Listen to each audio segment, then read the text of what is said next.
Hey everybody, Happy New Year. It's hard to think 2025 is a real number, but hey, here we are, right? Hope you all enjoyed the holiday break and are ready for the second half of this year as we continue forward. Um, so just kind of with the idea of the new year, I like to take this time and kind of think about some things that we can do just as New Year's tasks for general cleanup.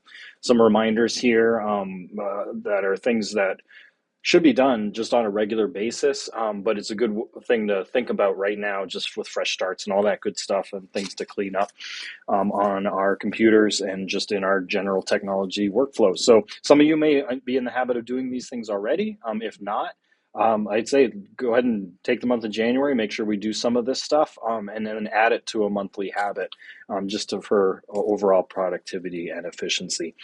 So the first one is just in Chrome. We obviously use the internet for so many things these days, a ton of websites that we visit and use on a daily basis, and stuff gathers over time that just simply needs to be cleaned up. And so when you're in Chrome, go to your triple dots and go to delete browsing data. And when you choose this, you get a choice over how long do you want to do this for. And you can say keep it on all time is what we recommend. It does not clear out any saved passwords or any of your saved websites. It's literally all the junk that piles up as things go. And so go ahead and hit delete data and restart Chrome from there. And that's a great way to kind of start your year fresh from a browsing standpoint. The next thing that piles up over time that you want to pay attention to is your downloads folder. So if you're on a Mac, you have your Finder to downloads. If you're on a PC, you have your File Explorer to the downloads folder. Even on a Chromebook, you have the Files app that has a downloads folder in it. And this is just a place that just piles up over time. We download an attachment from email or from the web or from one of our curriculum apps, and the file just stays there until we do something with it. Very often, it's something we just needed to look at, or if it was important, we probably filed it away somewhere else. But it's a place that literally will just pile up over time if it's not addressed. And so we'd encourage you to take a moment, look at that downloads folder, clear out anything that doesn't matter to you, and then empty that trash from there. The next thing to keep an eye on from a cleaning standpoint and just ongoing maintenance is look at your bookmarks, your saved bookmarks in Chrome. Back to the triple dots again, we have bookmarks and lists, and you have this thing called the Bookmark Manager. And what happens is as we save bookmarks and save websites for later, it very well could just be a big list that comes through as you start controlling the websites that you want to retrieve again later. And if you haven't spent time file managing this, this is a great thing to start organizing.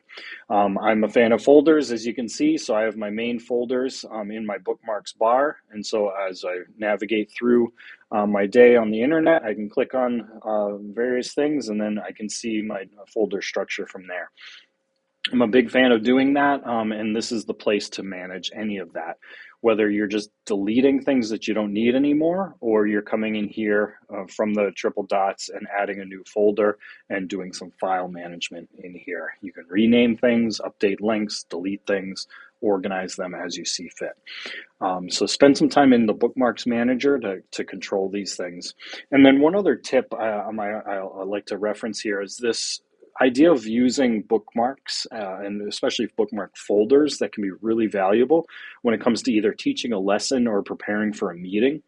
Because what you can do if you have your items in a folder is at anytime you have these folders of bookmarks, if you right click on it, you have these options to open them all, either all at once or open it in a tab group or in a new window.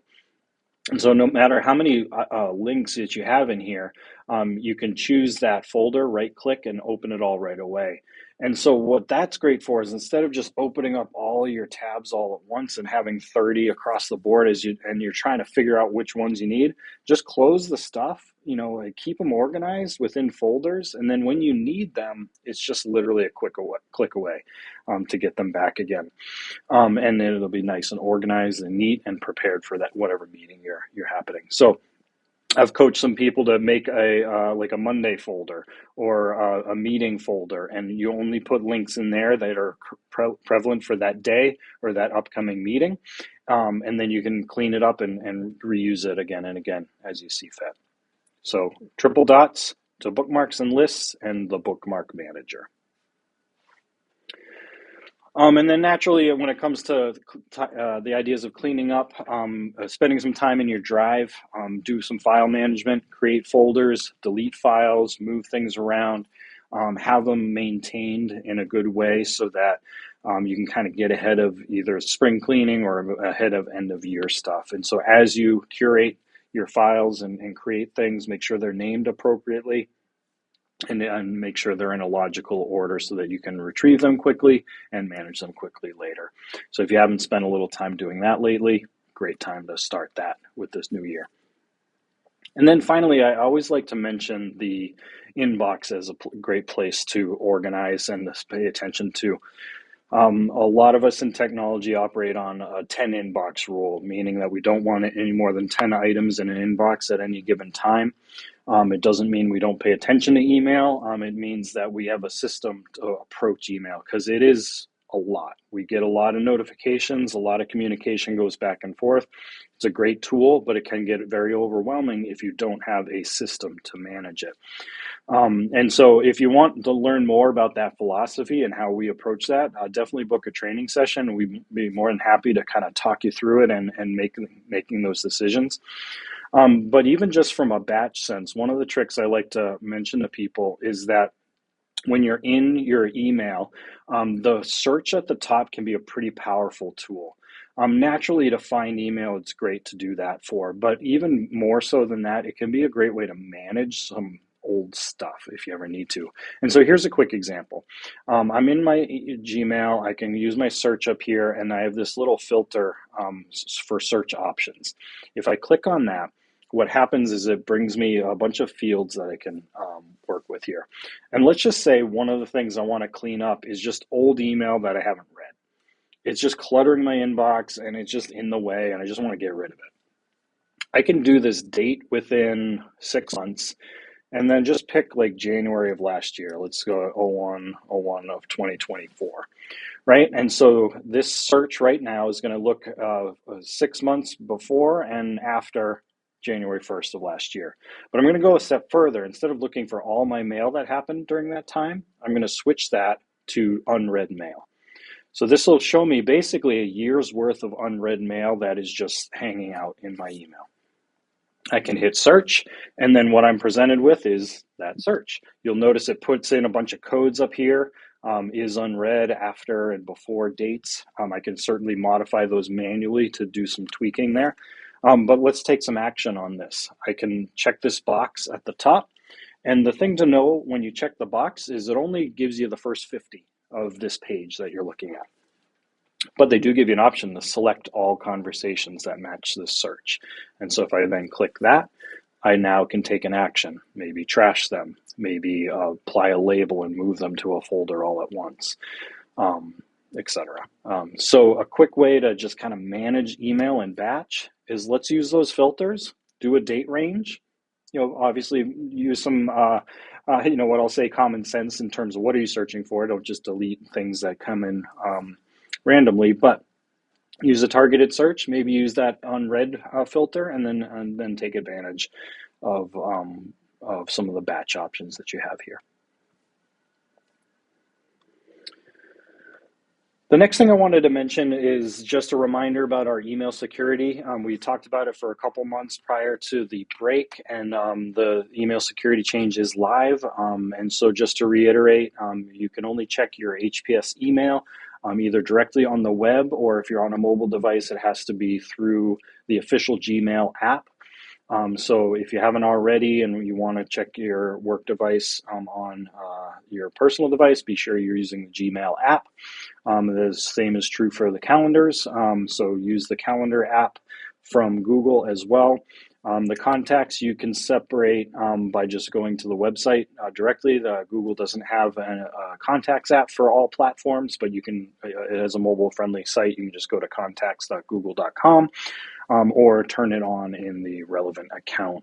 on your mobile device. But just again, it is expected that the only ways you can check your email is officially through the web on any device, or if you are using a mobile device, be sure to use the official Google provided apps. And then finally, there is a new update coming to Google Docs. There's some new templates coming for us, and they use the feature called Pageless styling, where instead of it being broken up into printable pages, it's just almost like a website. It's long form, clean lines, no random breaks in between things, just your content. And so these templates are going to be coming within the next week or two if you aren't seeing them already. Using this pageless style, and they'll have everything from project roadmaps and email templates to onboarding guides and training manuals for education, and specifically they're talking about having a reading list and class notes. So it can be a great way just to, again, cheat a little bit in the Google world, pick from something that's already kind of designed well, that looks great, and then all we're doing is replacing content to make it fit for our needs. So keep an eye out for those templates as we go forward. And again, if you have any questions or need a little more assistance on anything, never hesitate to put in a support ticket with us, book a training appointment, either for remote or in person. We'd be more than happy to talk through any of this stuff together, or if you have something else that you'd love to learn more about, we're here for you. So enjoy the start of the new year. Enjoy your task list as you go through what we talked about today, and we'll catch you next month.